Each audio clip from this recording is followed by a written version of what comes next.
นานี้ที่องค์สมเด็จพระสัมมาสัมพุทธเจ้าได้ตรัสแสดงไว้ดีแล้วขอนอบน้อมระลึกถึงอย่างพระสงฆ์สาวกหมู่ใหญ่ผู้มีทิฏฐิอันหมดจดงดงามโดยเสียงก้าวของข้าพเจ้าและขอถวายความเคารพนอบน้อมไหว้สามายังครูบาอาจารย์พระเถรานุเถระพระภิกษุสงฆ์สมณเณรพระสังฆาธิการสงฆ์สมณศักดิ์บัณฑิตนักปราชญ์ท่านผู้มีความรู้ทุกรูปทุกตนทุกองค์มาด้วยความเคารพขอเจริญสุขเจริญธรรมมายังพ่อออกแม่ออกศรัทธาอันมีตั้งโยมพ่อโยมแม่พ่อมอนแม่มอนพ่ออุ้ยแม่อุ้ยปีป้าน้าอาท่านผู้ฟังผู้มีบุญทุกท่านที่ติดตามรับฟังธรรมะยามแรงทางสถานีวิทยุเพื่อการศึกษาพระพุทธศาสนาและวัฒนธรรม104.5 เมกะเฮิรตซ์โดยการส่งลิงก์สัญญาณไปณสถานที่ตั้งสถานีวิทยุคือวัดไผ่หินตำบลสุเทพอำเภอเมืองจังหวัดเชียงใหม่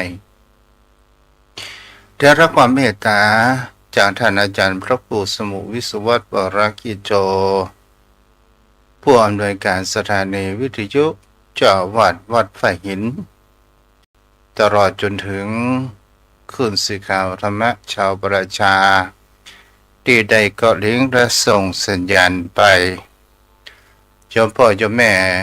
วันนี้เป็นวันเริ่มต้นแห่งศักราชพุทธศักราชใหม่เดินทางมาได้2 วันพุทธศักราช2569คำว่าเก้ามันก็มีความหมายสิ่งที่ดีๆนั้นเกิดขึ้น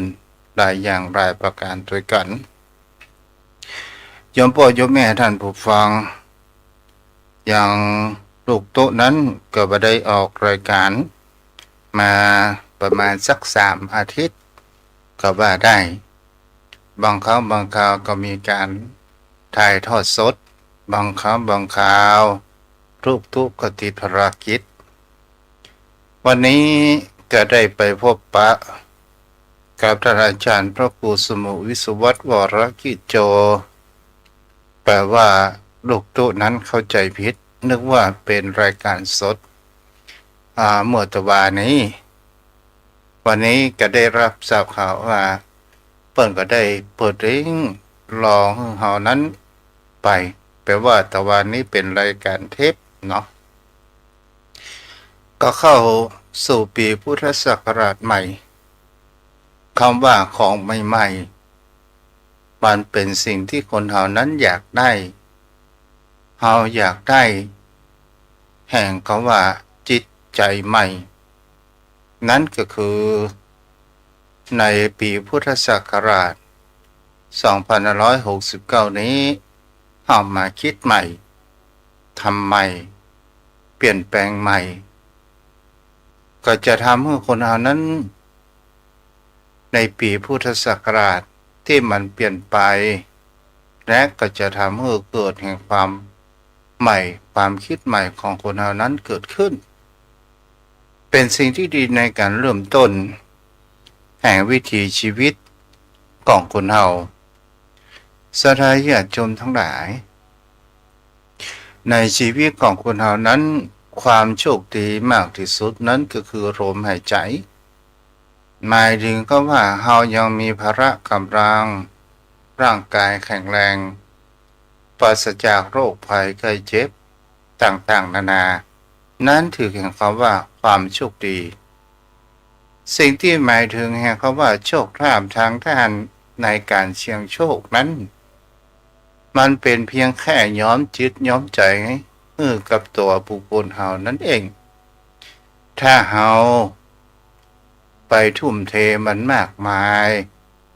มันก็จะมากับทำร้ายแห่งจิตใจของตนตัวของเฮานั่นก็คือคำว่าความหวัง เฮาหวังมากมันบ่สมหวังมันก็ทุกข์มาก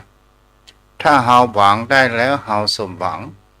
เฮาก็เกิดแห่งความดีอกดีใจนั่นก็คือมันเป็นเรื่องแห่งคำว่าภายนอกแต่สิ่งที่คนเฮานั้นสิ่งที่อยู่ใกล้ตัวคนเฮาบ่ควรจะลืมนั่นก็คือเฮายังมีร่างกายพละกำลังนั้นแข็งแรงเดินได้บ่มีโรคภัยไข้เจ็บมาเบียดเบียนกินอาหารอะหยังก็ได้อยู่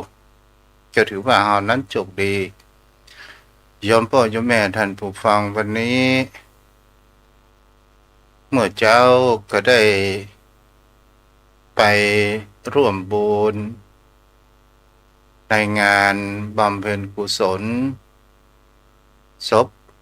ของท่านอาจารย์พระมหาวิษณุที่วัดเจตรินก็โดยแห่งความกตัญญูของลูกศิษย์ลูกหาได้นิมนต์พระสงฆ์องค์ข้าเจ้าอันแล้วก็ได้ไปพบปะอย่างแม่ครูธัญญาแม่ครูงามนิดแม่จันเพ็ญแม่มุกแม่วิไรแม่ทองคำเสาหินหลายท่านหลายคนด้วยกันอันแล้วก็ได้สนทนาพูดจากันศรัทธาญาติโยมทั้งหลายแล้วเมื่อเจ้าก็มีตามแม่วัดอีเกษมพันธ์เข้ามาสวัสดีปีใหม่และโยมแม่ที่พบปะวัดเจริญกับเพิ่นก็สวัสดีปีใหม่ในโอกาสนี้ก็ถือว่าบาราจ้าไปก็ขออำนวยอวยพรเพิ่มกับโยมพ่อโยมแม่ท่านผู้ฟังทุกคนขอมีสุขภาพร่างกายแข็งแรงปราศจากโรคภัยไข้เจ็บมีสิ่งดีๆเข้ามาในชีวิตขอให้เจริญไปด้วยอายุวันนะสุขะพละปณิธานธนสารสมบัติเหมือนกันทุกท่านทุกคนวันนี้เราก็มาอยู่กับกันในแนวคำว่าการศึกษาหลักธรรมคำสอนขององค์สมเด็จพระผู้มีพระภาคเจ้าอันเป็นที่สักการะบูชาที่สูงที่สุดในชีวิตของเทวดาและมนุษย์ทั้งหลายศรัทธาญาติโยมเป็นสิ่งที่บุคคลเหล่านั้นจะหันได้ว่าสิ่งที่สำคั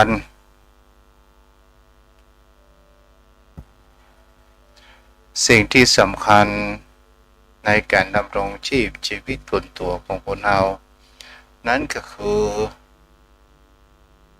ความที่เราอ่านแล้วว่าโลกใบนี้ทุกสิ่งทุกอย่างมันมีเกิดขึ้นตั้งอยู่และมีความเปลี่ยนแปลงและกระดับสลายไปในที่สุดวันนี้ก็จะมาในเรื่องธรรมะในแห่งคำว่าสภาวะวันนี้มาจะเกี่ยวกับแห่งคำเรื่องที่บุคคลเฮานั้นบอกว่าวิธีแก้ผีหลอกแบบพุทธเจ้าศรัทธาญาติโยมทั้งหลายเขาผีหลอกตามที่บรรพบุรุษของเฮานั้นพูดจากันมาเล่าสืบกันมาว่าผีหลอกบางคนก็หมายถึงเขาว่าวิญญาณหมายถึงในที่นี้ผีหลอกนี่เป็นสิ่งที่บุคคลเหล่านั้นบางครั้งบางคราวถ้าเราลองศึกษาดูดีๆใครหลอกใครกันแน่ผีหลอกหรือว่าตัวเฮาหลอกตัวเฮาเองถ้าเอามาศึกษาแบบธรรมะด้วยเหตุด้วยผลตามหลักธรรมขององค์สมเด็จพระสัมมาสัมพุทธเจ้าแต่บุคคลเท่านั้นส่วนใหญ่เอาจะหมายถึงไปแห่งคำว่าทางไสยศาสตร์ที่บอกว่าเป็นพูดผีปีศาจมาหลอกเอาเรามาดูว่า โลกใบนี้น่ะสถาญาติโยมทั้งหลายมันตกอยู่ในกฎของพระจรักอย่างแน่นอนทุกคนนั้นรู้แต่หากว่าถ้าเราเรียนรู้ที่เขาว่าเจริญอนิจจานุปัสสนาทุกขานุปัสสนาหรืออนัตตานุปัสสนาก็คือปัสสนาแปลว่ารู้ได้ความเป็นแจ้งมีความกระจ่างว่าบนโลกใบนี้เนี่ยมันบ่มีตัวบ่มีตนบ่มีไอ้หยังที่จะเกิดขึ้นมาและจะเป็นอมตะเพราะว่ามันตกอยู่ในกฎของพระไตรลักษณ์เราต้องทำความเข้าใจและความชัดเจนประจักษ์ในกฎเกณฑ์ของธรรมชาติบนโลกใบนี้สถาญาติโยมทั้งหลายเอาจารย์ได้ว่ามันมีอยู่สองโลกด้วยกันโลกประการแรกก็หมายถึงคำว่าจักรวาลบนโลกใบนี้เป็นสิ่งที่คนเรานั้นบ่สามารถที่จะนับถ้วนจักรวาลนี้มีกาแล็กซี่มีดวงดาวอยู่มากมายในร่างกายตนตัวของเราก็ถือว่าเป็นโลกใบหนึ่งในระบบแห่งคำว่าเซลล์สมองในร่างกายของตนตัวของคนเรานี่ก็เป็นสิ่งที่เราจำได้ว่านี่ก็คือเป็นโรคอย่างหนึ่งในร่างกายของเรานั้นเราพอกันที่ไหนเราก็พอหัดเขาว่าเม็ดเลือดขาวเม็ดเลือดแดงเม็ดเลือดขาวนั้นก็เป็นตัวที่จะทำลายและต่อต้านเมื่อเชื้อโรคนั้นเข้ามาสู่ตัวของเรานั้นได้ง่ายเกิดขึ้นระบบน้ำเหลืองอย่างนี้เป็นต้นถ้าเรามาอู้คำว่าบางคนก็บอกว่าโดนผีหลอกถ้าเราลองศึกษาดูดีๆไอ้อย่างว่ามันเป็นผีกันแน่ถ้าเราไปพอดูว่าถ้าคนเรานั้นตายลงไปถึงว่าเป็นมิตรสหายเป็นพ่อเป็นแม่บุคคลอันเป็นที่รักก็ตามและเราลองคิดด้วยตามเหตุผลว่าเมื่อเราอยู่ยามเป็นคนนั้นเราก็สามารถที่จะเกิดความกลัวแล้วเมื่อเป็นตายลงไปแล้วทำไมเราจึงกลัวและมันเป็นสิ่งที่เราจะเห็นได้ว่าบางครั้งบางคราวคนเรานั้นมีความอุปทานเข้าร่วมแห่งจิตใจเกิดขึ้นว่าถ้ามีได้กินกระตามได้ยินเสียงก็แก๊กกระตามเอาก็บอกว่านั้นผีสถาญาติโยมทั้งหลายถ้าเราอู้ถึงว่าคนที่จากหมู่เราไปและเขาเกิดความกลัวบางครั้งบางคราวเนี่ยเพิ่นบอกว่าคนที่กลัวนั้นก็เพราะว่ายามอยู่เป็นคนนั้นได้ด่าได้ว่าได้จองอาฆาตเพิ่นไว้และก็กลัวเพิ่นมาเอาคืนอย่างนี้เป็นต้นมันก็เลยจิตหลอกจิตใจหลอกใจเลยสร้างแห่งเขาว่าอุปทานเข้ามาอยู่ในจิตใจเกิดขึ้นว่าเขานั้นจะต้องมาเอาแน่นอนแต่สิ่งที่บุคคลเราได้กระทำความผิดอย่างเช่นเอาไปฆ่าเพิ่น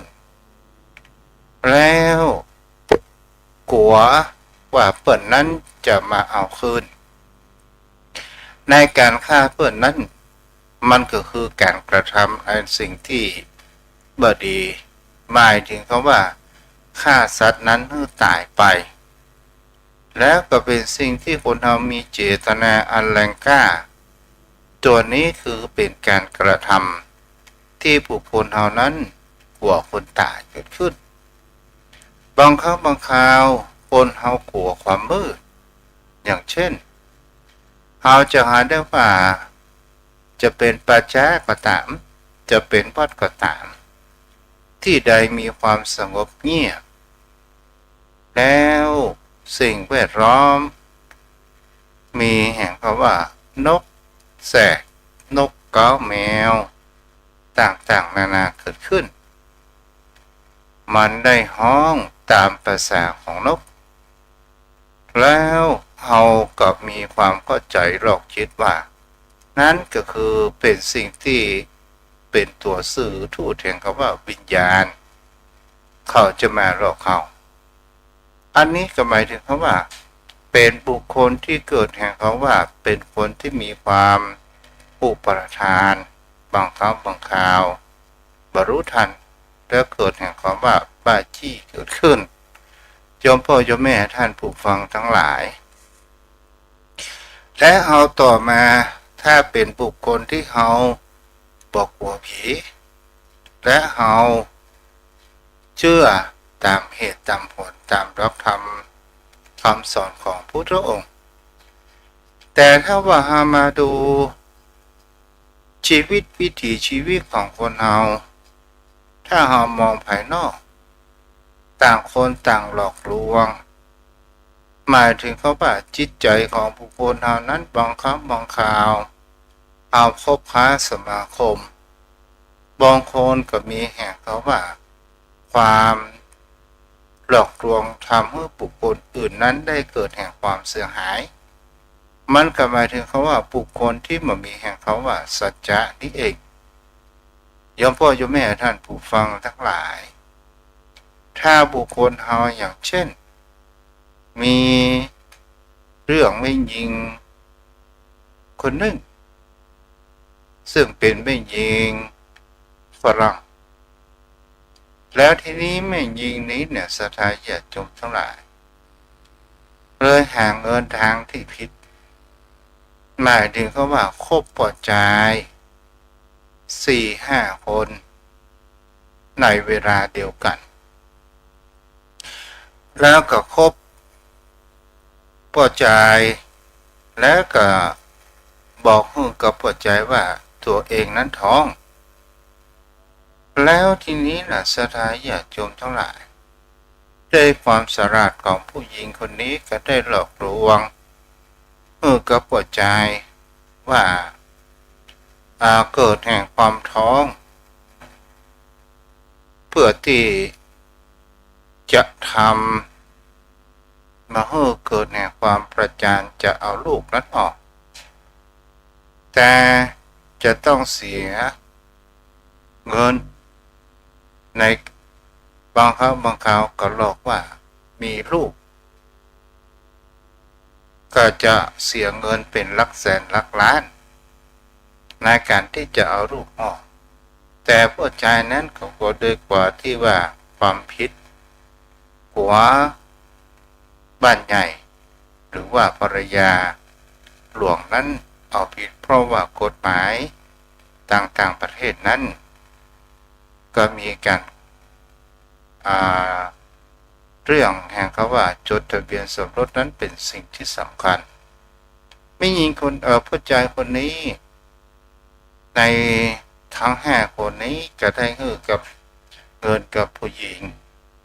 บังเอิญไม่ยิงนิสทายาติชมทั้งหลายได้ขับรถไปแล้วทำให้เกิดแห่งเขาว่าอุบัติเหตุเกิดขึ้นเมื่ออุบัติเหตุเกิดขึ้นเงินทองนี้กับประจานตัวเองได้ออกมาแล้วตำรวจก็เข้าไปจับด้วยความสงสัยไปสอบสวนแม่หญิงคนนี้ก็บอกว่าตำรวจก็ถามว่าเธอไปทำอะไรอย่างมาถึงมีเงินมีทองอยู่มากมายหลายแสนหลายล้านและกะทีนี้แม่หญิงคนนี้ก็บอกว่าตัวเองนั้นมีอาชีพในการหลอกลวงนี่ก็คือการหลอกลวงที่ก่อเกิดแห่งความเสียหายบางครั้งพวกใจก็หลอกไม่ยิงแต่ถ้าว่าเราดูไปแล้วเนี่ยมันเป็นสภาวะของบนโลกใบนี้สิ่งที่เกิดขึ้นหลอกกันไปหลอกกันมา สิ่งที่สำคัญมากที่สุดที่อันตรายมากที่สุดนั่นก็คือจิตหลอกจิต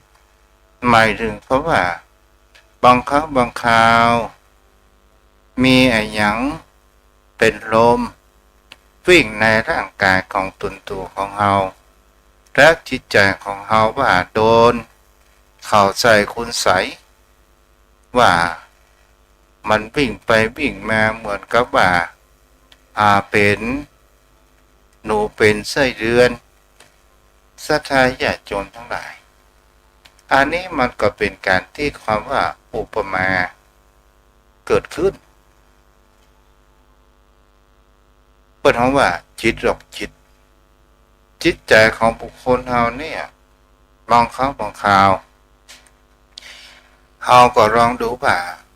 จิตใจของบุคคลเฮาเนี่ยถ้ามันอยู่ตามปกติมันจะไหลไปตามธรรมชาติไปในทางที่ต่ำอุปมาเหมือนดังสายน้ำที่มาไหลที่สูงลงไปสู่ที่ต่ำบางครั้งบางคราวศรัทธาญาติโยมทั้งหลายเมื่อมาลงไปสู่ที่ต่ำแล้วมันเป็นตัวตกอำนาจของแห่งความโลภโกรธหลงต่างๆนานาเกิดขึ้นแต่ถ้าว่าจิตของบุคคลเราถ้าเราฝึกดีแล้วมีสติแล้วเราจะบโดนจิตหลอกจิตนั้นได้ง่ายเกิดขึ้นคำว่าจิตหลอกจิตนี้ก็หมายถึงว่าความคิดของบุคคลเรานี้เนี่ยมันบางครั้งบางคราวมันสร้างความหวังกับตัวของมันเองอย่างเช่นเอาฝันต่อคืนนี้วันว่ามีคนมาบอกหวย3 ตัวตรงๆและเอามีเอกริกใจว่าเราหาเงินหาทองไปแต่งเบอร์กันแล้วทีนี้มันเกิดแห่งเพราะว่าบ่ถูกนั่นก็คือเป็นสิ่งที่เราสอนได้ว่าจิตหลอกจิตหรือว่าใจหลอกใจเมื่อมันบ่ถูกแล้วมันก็ผิดหวังนี่มันก็หมายถึงเพราะว่าเราจ้างอุปทานไปคนเดียวอุปทานในหลอกจิตเกิดขึ้นหรือในสิ่งที่มันเกิดขึ้นในร่างกายของคนเฮานั้นศรัทธาญาติโยมทั้งหลายเช่นเฮานั่งเจริญสมาธิภาวนาปฏิบัติบางคนเฮาจะเห็นได้ว่าจิตใจบุคคลเฮานั้นมันสร้างแห่งคำว่าโอภาสก็คือแสงสีแสงสว่างก่อให้เกิดดวงจิตดวงใจแล้วบางครั้งบางคราวจิตใจเฮาก็หลงไปว่าเฮานั้นเป็นผู้บรรลุแล้วหรือบางครั้งบางคราวเฮานั่งไปเฮาไปหันยังเทวปุตเทวดาเฮาได้ไปสนทนาพูดจากับเทวปุตเทวดานี้ก็คือหมายถึงคำว่าจิตหลอกจิตเกิดขึ้นนี่แหละศรัทธาญาติโยมทั้งหลายถ้าเราเป็นภาษาในการประพฤติปฏิบัติธรรมนั้นเราก็ว่ามันเป็นสภาวะทำไมในการประพฤติปฏิบัติธรรมนั้นจะต้องมีแห่งคำว่าวิปัสสนาญาณและก็มีแห่งคำว่าสอบอารมณ์ก็เพราะว่าเหตุแห่งคำว่าเพื่อมาให้สภาวะจิตของเรานั้นไปในทางที่เปิดเขาว่าไปในทางที่เสียหายแล้วมีครูบาอาจารย์เปิดสอบอารมณ์เพื่อจะปรับจัดคำว่าต้องประพฤติอย่างนี้เด้อปฏิบัติอย่างนี้เด้อเพื่อเมื่อเราเดินทางผิดนี้เองแต่ถ้าว่าเป็นสิ่งที่บุคคลเรานั้นเคล็ดลับวิชาที่คนเรานั้นบางครั้งบางคราวเอาเจ็บนิดหน่อยแล้วเอาไปหลอกคิดว่าเอาเจ็บมากอย่างเช่นปวดท้องปวดหัวถ้าเราเป็นโรคปวดหัวไมเกรนศรัทธาญาติโยมทั้งหลาย บางครั้งบางคราวคนเฮานั้นไปวิตกกังวลและไปเกิดแห่งความเครียดนี่ก็ทำให้คนเฮานั้นว่ากูนี่เป็นไมเกรนกูนี่จักปวดหัวโดนแดดเมื่อใดก็ปวดหัวอันนี้ก็คือเป็นสิ่งที่จะอ่านได้ว่าจิตหลอกจิตและจิตสั่งจิตมันกับฝังอยู่ในแห่งคำว่าอุปนิสัยในจิตของคนเฮานี้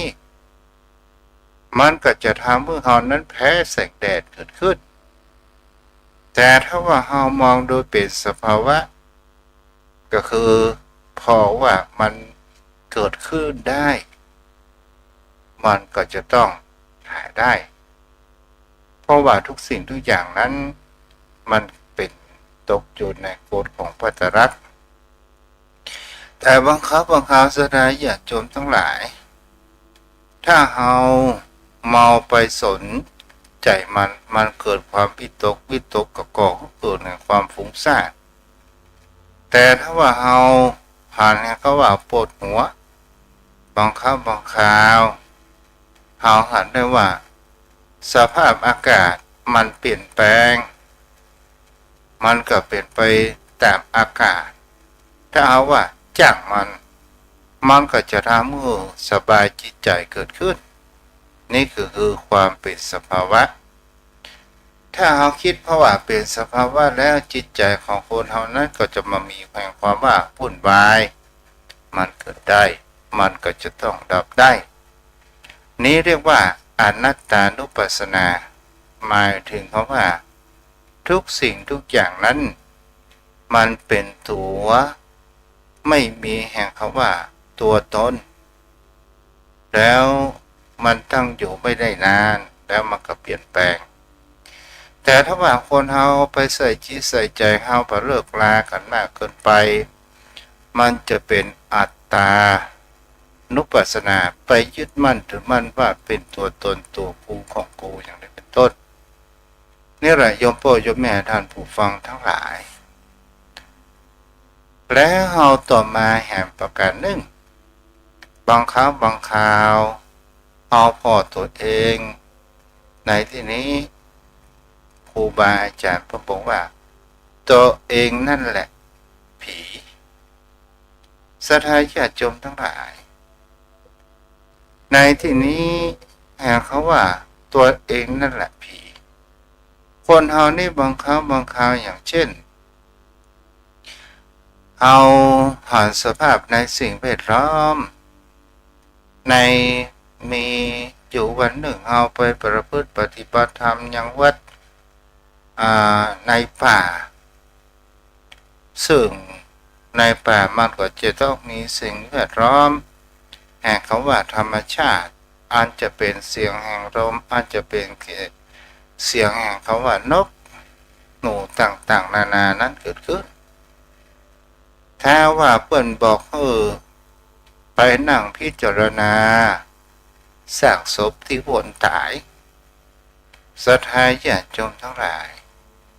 จิตใจของบุคคลเฮานี่มันก็จะหลอกในตัวของเฮาเองถ้าเฮามามีเพื่อนมานอนเป็นคู่เฮาก็บ่สามารถที่จะรับได้เพราะว่าเฮานั้นโดนจิตหลอกจิตตัวของเฮาแล้วเพราะว่าเฮามีอุปทานเกิดขึ้นบางครั้งบางคราวคนเฮานั้นก็เป็นการที่ว่ารอบคิดของตัวเองพอมีแห่งเขาว่าความขี้ค้านเฮาก็ไปมักอ้างว่าเจ้าอยู่ฝ่ายฮ้อนอยู่แรงแต่ว่าจะตกแล้วเฮาก็ไปได้ลุกมาทำการทำงานบางครั้งบางคราวคนเฮานั้น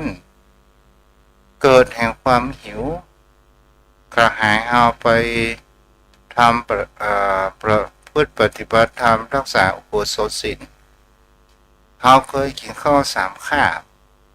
และเฮามากินข้าว2 คาบถ้าคาบแรงมันเกิดแห่งความทรมานเฮาก็รู้สังเกตว่ามันหิวและมันก็สั่งจิตให้แสวงหาของกินมาก็ได้ นี่คิดเราคิดแต่ถ้าว่าเรากินน้ำเปล่าไปละมันก็จะมีช่วงชั่วโมงในชั่วโมงหนึ่ง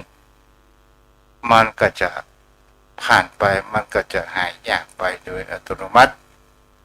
อันนี้ก็เป็นสิ่งที่บุคคลเราจะลองสังเกตและพิจารณาดูนะโยมพ่อโยมแม่ท่านผู้ฟังทั้งหลายก็คือหมายถึงเขาว่าสิ่งที่บุคคลเรานั้นเนี่ยเราระลึกถึงอยู่เสมอว่าผีไม่มีในโลกแม้กระทั่งหลวงปู่พุทธทาส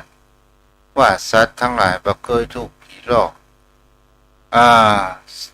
จะเป็นผีใกล้ผีแม้บ่เคยอันนี้หลวงปู่พุทธทาสเปิ้นว่าสัตว์ทั้งหลายมันก็ดำเนินไปชีวิตตามชาตญาณสัตว์เดรัจฉานนั้นบ่สราดพอมานั้นเป็นสัตว์แสนรู้แท้จริงแล้วก็คือเป็นสัญชาตญาณของมันคำว่าแสนรู้เนี่ยเราเป็นคนตั้งชื่อของมันโดยแห่งความสมมุติว่าสัตว์นั้นสุนัขนั้นมันมีแห่งความว่าหูพูดถึงเจ้าของจะทำอย่างใดก็ตามมันก็บ่เคยเขียนเจ้าของเราเรียกว่าสัตว์แสนรู้แท้จริงก็คือสัญชาตญาณของมันเองสัญชาตญาณของมันบ่เคยโกรธและมันบ่เคยดุร้ายใส่บุคคลผู้เป็นเจ้าของแต่ถ้าว่าได้เป็นผู้เป็นเจ้าของเราก็หันว่าสัญชาตญาณของสัตว์นั้นถ้าหันคนแปลกหน้ามามันก็จะต้องเห่าบางครั้งบางคราวเห่าหมองหูใจมันก็จะต้องคบตัวของเราเองเกิดขึ้นแต่มนุษย์คนเรานั้นเปิ้นเขาว่ามีความฉลาดพอที่จะหลอกตัวเองในสิ่งที่มันแปลกๆฉลาดมากๆเอาปรุงแต่งไปว่ามีผีมีคนมีเทวดามีพรหมมีสวรรค์มีนรกหรือเรามาดูสังเกตว่ากายมันก็ไม่ได้คิดไก่ในขณะนั้นแต่สิ่งที่บุคคลเรานั้นมีความทุกข์ร้อนอย่างว่าเราไปฆ่าแมวจะตกนรกหมกไหมหรือไปขโมยของกินบุคคลอื่นจะตกนรกหมกไหมมันก็ถ้าเรามานั่งคิดพิจารณาดูว่าแท้ที่จริงแล้วเนี่ยบางครั้งบางคราวถ้าเราอู้ไปตามสภาพทำไมถึงมีสวรรค์ทำไมถึงมีนรกสวรรค์และนรกหรือว่าเทวดาแท้ที่จริงมันเป็นเรื่องสมมุติหรือว่าเป็นเรื่องที่จริงบางครั้งบางคราวศรัทธาญาติโยมทั้งหลายเขาก็บ่มีหลักฐานที่พิสูจน์ได้แต่สิ่งที่พุทธองค์ตรัสบอกถ้าเป็นพุทธพจน์ของพุทธองค์อย่างแท้จริงมันก็คงจะมีจริงแล้วเป็นสิ่งที่บุคคลเราจะเห็นได้ว่าพุทธองค์นั้นเน้นในคำว่าทำให้ปัจจุบันให้จิตใจของเรานั้นมีความสุขจิตใจจะมีความสุขได้ก็คือการปล่อยวางแต่ถ้าว่าบุคคลใดยึดมั่นถือมั่นจริงจังกับในชีวิตมันก็มีแห่งเขาว่านรกสวรรค์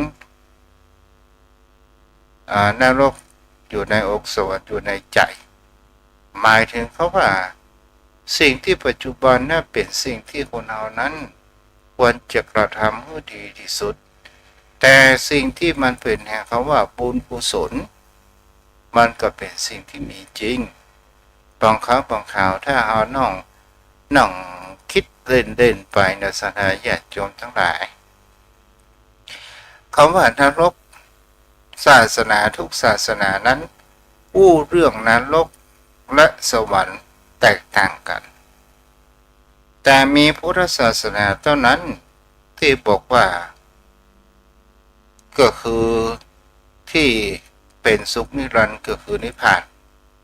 นิพพานแปลว่าดับแปลว่าสงบเย็นถ้าเอาไปพอในศาสนาอื่นก็บอกว่าไปอยู่กับพระเจ้าและใครเป็นผู้สร้างพระเจ้าล่ะศรัทธาญาติโยมทั้งหลายแล้วบังคับบังคับคนที่กระทำบดีทำร้ายผู้อื่นเบียดเบียนผู้เขาเข้าไปตกนรกแล้วเฮาลองมาสังเกตว่านรกเนี่ยมันเหมือนกันนรกคนไทยนรกคนจีนนรกฝรั่งแล้วเทวดาก็มาเหมือนกันศรัทธาญาติโยมทั้งหลายเทวดาไทยเทวดาจีนเทวดาฝรั่งพอบังคับบังคาวมันก็เป็นเรื่องสมมุติพอมันเป็นสมมุติแต่การกระทำของคนเฮานั้นมันก็มีแห่งเขาว่าที่เขาว่าเจ้ากรรมนายเวรบุคคลที่มามีความกตัญญูต่อพ่อต่อแม่มันก็ถึงมามีอย่างค้ำจูแต่บุคคลที่มีอาฆาตมาตร้ายต่อพระพุทธศาสนาต่อวัดต่อวาต่อพระสงฆ์องค์พระเจ้าบางครั้งบางคราวมันก็ได้รับแห่งเขาว่าได้รับแห่งคำว่ากรรมในที่บดีในการกระทำถ้าเขาคิดไปเห็นอย่างว่าจิตของคนเรานี้เป็นจิตที่มีความปรุงแต่งและบางครั้งบางคราวคนเราอาจจะมีแห่งคำว่าอุปทานหรือว่าตัวนี้อันนี้เป็นความคิดของทุกเจ้าแต่เป็นสิ่งที่เขาได้คำว่าเอาก็ศึกษาด้วยเหตุด้วยผลถ้าว่าพบแน่มามีกับวัดผู้มันก็ยังมีอยู่พบแน่ก็แปลว่าต้องมีแต่สิ่งอย่างที่จะนำพาเราไปล่ะนั่นก็คือการกระทำของคนเรานี่เองศรัทธาญาติโยมทั้งหลายจะเป็นการกระทำด้วยจิตใจอันเมตตาเพื่อเฟื้อเผื่อแผ่เป็นบุคคลผู้มีประพฤติศีลปฏิบัติธรรมมันก็จะนำพาจิตใจของเรานั้นผ่องใสจิตใจของเรานั้นไปในทางที่ดีแต่ถ้าว่าเราเป็นบุคคลที่เราบ่ได้ประพฤติปฏิบัติธรรมเบียดเบียนบุคคลอื่นเป็นคนที่มีความตณีทีเหนียวเป็นคนที่บ่มีน้ำจิตน้ำใจเป็นคนที่แก่วร้ายใส่คนอื่นมามองตัวเองแล้วตอนสุดท้ายการกระทำในสิ่งที่บดีเนี่ยมันก็จะนำพาจิตของเรานั้นสั่งสมในสิ่งที่บดีอยู่ในอุปนิสัยที่เราว่าสันดานนี่บางครั้งบางคราวก็เป็นสิ่งที่น่าคิดพิจารณาอันนี้เราเชื่อแต่เราต้องเชื่อด้วยอย่างนี้เขาว่ามีปัญญาเกิดขึ้นศรัทธาญาติโยมทุกท่านทุกคนวันนี้จะมีท่านผู้ฟัง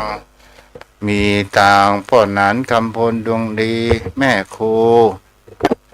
ธัญญาโยมปีวาสนาขออนุโมทนากับแม่งามนิดตัวเด้อแม่ครูงามนิดได้ทำบุญกับลูกตุ๊ก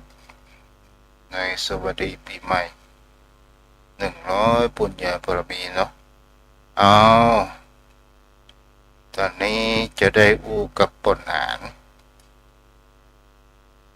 สายัน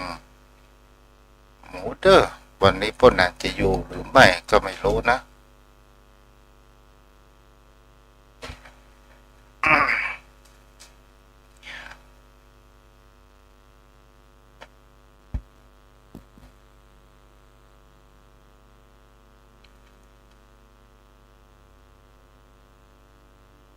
เมษาบารมีธรรมข้าพระพุทธเจ้าด้วยความเคารพอย่างสูงยิ่งครับท่านเจ้าครับ วันนี้เปิดวิทยุก่อนฮะได้เปิดครับท่านพระ จ้าผมปิดแต่เดียวเนี่ยผมอยู่ใกล้วิทยุเปิดเสียงมัน อ๋อจะเพราะว่าไปได้ออกหลายติดละ โอ้แต่ท่านเจ้าติมันเป็นรายการอื่นออกท่านเจ้าว่าที่แรกผมบอกว่ามันเป็นรายการสดเป็นว่าเป็นใจเย็นท่านเจ้า จะอาจารย์ก็ว่าอู้ว่างหลายวันแล้ว ปากันนะเจ้า ครับ วันนี้ธรรมะบ้านๆของเฮาอย่างเขาว่าผีหลอกผี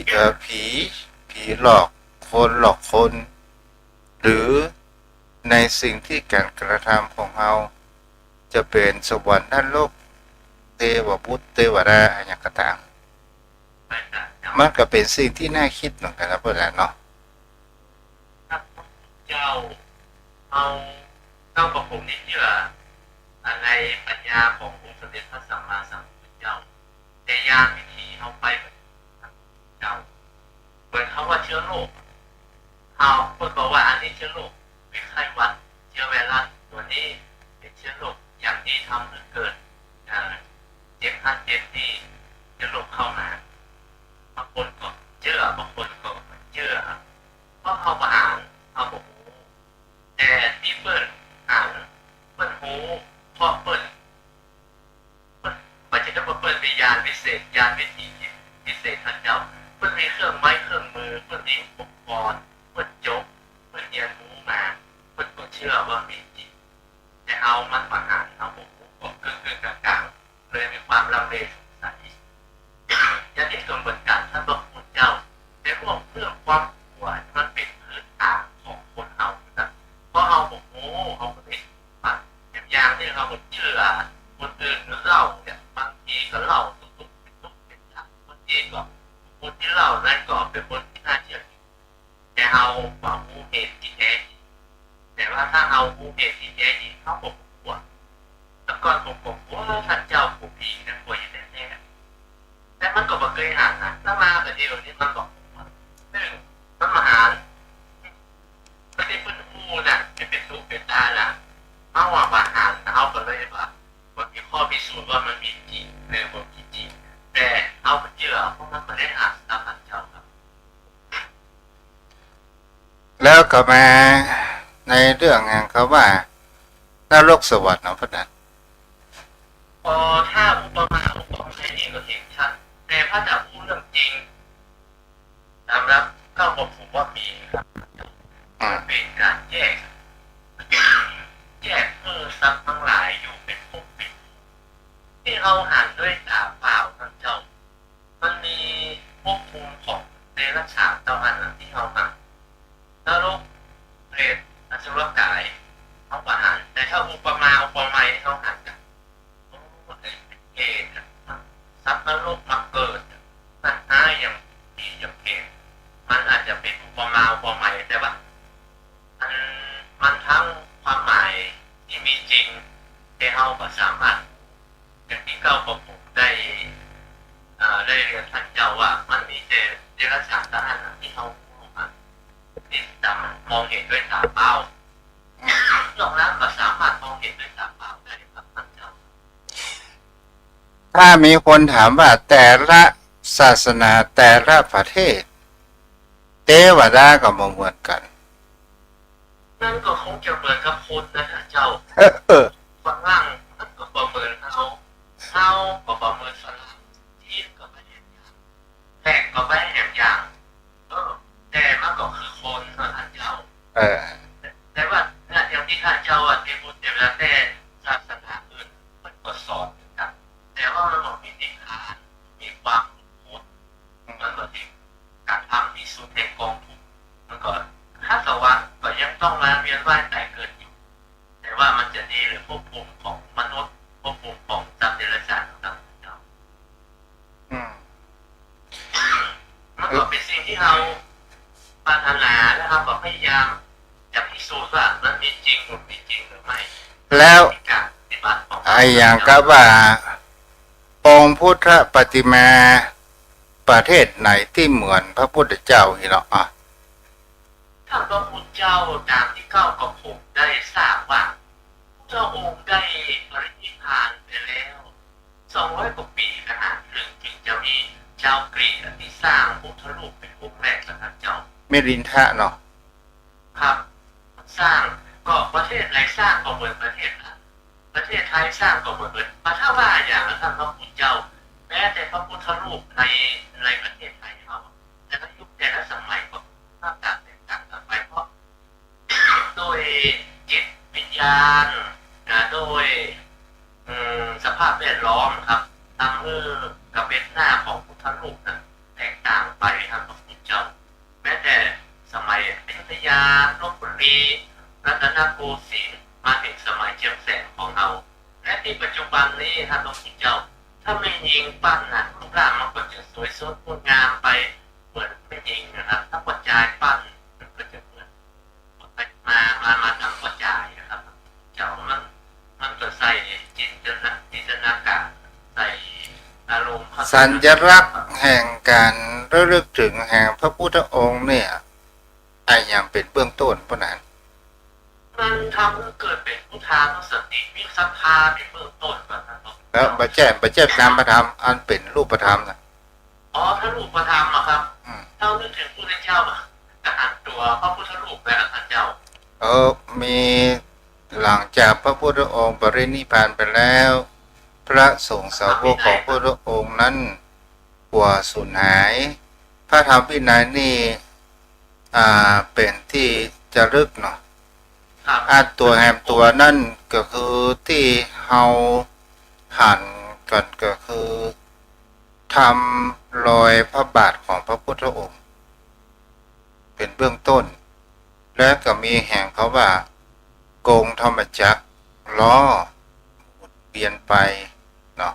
มีขวางอย่างนี้เป็นต้น ขวางครับท่านเจ้าแต่พระรูปเนี้ยผมมีเยอะนะท่านเจ้าครับว่ามีเสื้อเจ้ามันก็เพิ่งจะมีในสมัยหลังๆวันนี้ครับทำให้เกิดพุทธานุสติมีศรัทธาประสาทเป็นต้นแต่คนเราไปอู้จากกันว่าพระมีพระนี่ขังก็หลวงพ่ออันนี้หลวงพ่ออันนั้นขังของจริงเอาว่าไม่ใช่ของแต่สักองค์เนาะของแท้ในมหาสักโคนท่านพระพุทธเจ้าเป็นคนเอาไปสร้างผ้าคนเดียวแท้จริงๆแล้วพุทธรูปเนี่ยทำให้เราเกิดศรัทธาประสาทเพื่อจะเข้าถึงหลักคำสอนทำให้จิตใจเอามีสติมีสมาธิเป็นเบื้องต้นกับท่านพระพุทธเจ้าได้เข้าถึงพุทธองค์แท้ๆต้องเข้าถึงธรรมะคำสอนและก็นำมาประพฤติปฏิบัติทั้งปริยัติและปฏิบัติปฏิเวทถึงจะเกิดขึ้นที่ทำจุดประสงค์แห่งคำว่าทำพุทธปฏิมาเนี่ยเพื่อให้เกิดแห่งคำว่าพุทธานุสติในหมายถึงเขาว่าระลึกถึงอย่างพระพุทธเจ้าเป็นสรณะเป็นที่พึ่งบางคราวเฮาบ่สบายใจเฮาก็ไปกับพระพุทธรูปเฮาก็ยังบ่นเพ้อและก็ระบายต่อหน้าพระพุทธปฏิมาถ้าพุทธปฏิมาพูดจะได้จะแบ่งแต่เฮาก็ยังมูแล้วก็เป็นสิ่งเดี๋ยวถ้าเป็นสิ่งที่แท้จริงนั้นก็คือพระองค์นั้นได้ตรัสไว้แล้วในพระธรรมวินัยแต่คนเฮานั้นมาเอาไปใจไปรอเรื่องอิทธิฤทธิปฏิหารเรื่องอิทธิฤทธิปฏิหารน่ะมันไม่ใช่มีจริงแต่ถ้าว่าเฮาประพฤติปฏิบัติถึงที่สุดถึงมันจะมีแห่งเขาว่าปฏิหารอิทธิฤทธิของคนเฮาไม่ใช่ว่านับได้นับมีไม่ได้แล้วกับยุคปัจจุบันไปเชื่อในด้านอิทธิฤทธิ์เอานี่ไปนะจะโชคดีอย่างนี้เป็นต้นสมมุติว่าไปขอพรพระเจ้าทันใจที่นี่นะเขาถูกหวยขนาดมันก็ถูกกะมันไปขอเป็นหมื่นเป็นแสนคนเพื่อเนาะถ้าพระพุทธเจ้ามันบัดด้วยมันบาประสบด้วยเหตุด้วยผลที่พระองค์เปิดมีหลักธรรมะแม้แต่ที่ท่านเจ้าว่ามีปฏิหารพระองค์ก็ประสงค์สรรเสริญนะครับเพราะเปิดสรรเสริญพระธรรมเทศนาพระศาสนีปฏิหาร ธรรมเทศนาปฏิหารนี่มีแต่พุทธองค์เปิดเทศนาแล้วมันเกิดปฏิหารคือคุณฟังแล้วเข้าใจและก็มีความลึกซึ้ง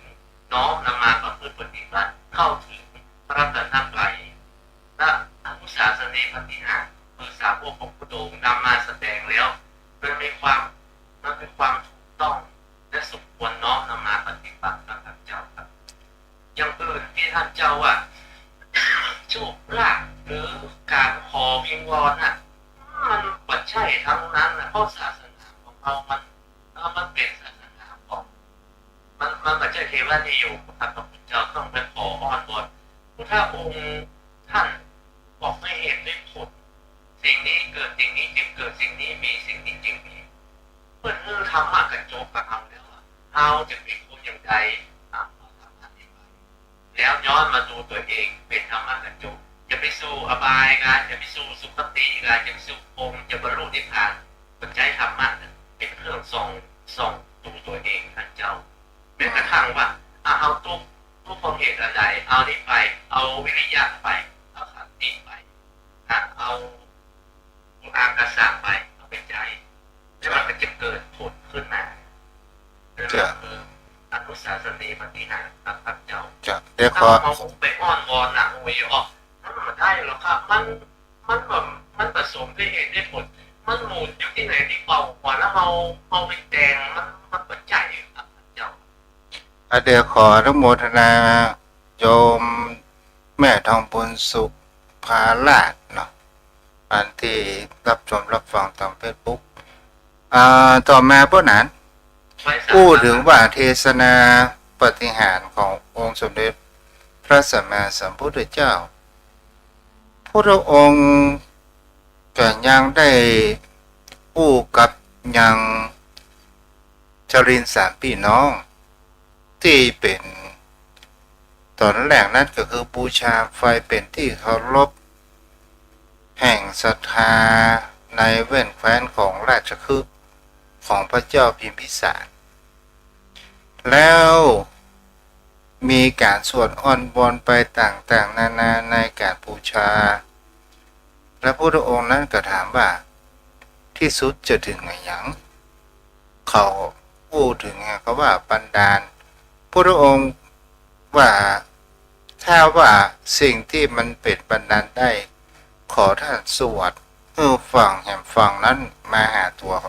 ของเราฝั่งนี้ได้หรือไม่ชาดินสามพี่น้องก็คือคนแรกอุลุเวลาเสนานิคมเนาะก็บอกว่าเป็นไปได้อย่างไรสมณะถ้าจะเอาส่วนอ้อนวอนเป็นไปได้อย่างไรจะไปมาอันนี้ก็เป็นสิ่งที่หันประการแรกนะที่แห่งเขาว่าพุทธองค์แสดงแห่งเขาว่าอนุเทศนาปฏิหารเนาะเป็นเช่นนั้นครับพระพุทธเจ้าเพราะมันเป็นทำสัจธรรมแห่งความจริงและเป็นก็ยอมนะยอมรู้เวลาเสนานุกรมหน้าที่กับสปาพยากับสปาก็ยอมนอบน้อมเป็นสาวกครับพวกก็มีมานะถึงตัวนะครับพระเจ้าเมื่อประเด็นสัจธรรมความจริงก็ยอมเข้าถึงพระพุทธเจ้าก็เป็นสารณะที่พึ่งและประเสริฐครับพระเจ้าครับอันนี้ก็เฮาก็อ่านว่าแท้จริงแล้วเฮาอยากจะได้อย่างจะทำอย่างก็ต้องลงมือประพฤติปฏิบัติถึงมันจะได้มานะพ่อเนาะเป็นเช่นนั้นครับพระพุทธเจ้าผมยังมีความศรัทธาและมีความเลื่อมใสในวิริยะธรรมครับที่ทำให้เปลี่ยนแปลงชีวิตจากคนบ่มีอย่างสักอย่างแล้วมีความวิริยะความเพียรทำให้เป็นคนมีอยู่มีกินเหลืออยู่เหลือกินได้ครับมันเป็นปฏิหารย์แต่ครับมันได้จะเกิดความอ่อนวอนนะครับเกิดจากตัวเองนะครับมันน่าในยามของบุคคลที่มีวิริยะครับเจ้าเอาพอนอสมควรเวลาพวกนั้นขอกราบจะได้ไปสามเป็นการทำท่านเจ้าความเคารพอย่างสุดจริงครับท่านเจ้าได้นำคำสอนเพื่อเป็นคติธรรมในการดำเนินชีวิตปฏิบัติธรรม สมควรแก่อัตภาวะของสัญญาติธรรมนะครับสัญญาติธรรมกัลยาณมิตรกัลยาณธรรมทุกท่านเราก็ได้ศึกษาธรรมะไปด้วยกันทุกท่านทุกคนก็อิ่มเอิบด้วยธรรมะที่เราได้พึงรู้และนำมาปฏิบัติเอารักษาธรรมก็รักษาเอาเพื่อทำเอาประโยชน์เป็นสุขครับทำอย่างใดก็ได้อย่างนั้นก็ขอขอบพระคุณครับ สวัสดีครับ อนุโมทนาเด้อเอาละโยมพ่อโยมแม่ ท้ายสุดก็เดินทางมาถึงขอให้โยมพ่อโยมแม่ท่านผู้ฟัง มีสุขภาพร่างกายแข็งแรง คิดสิ่งใดขอได้สมปรารถนา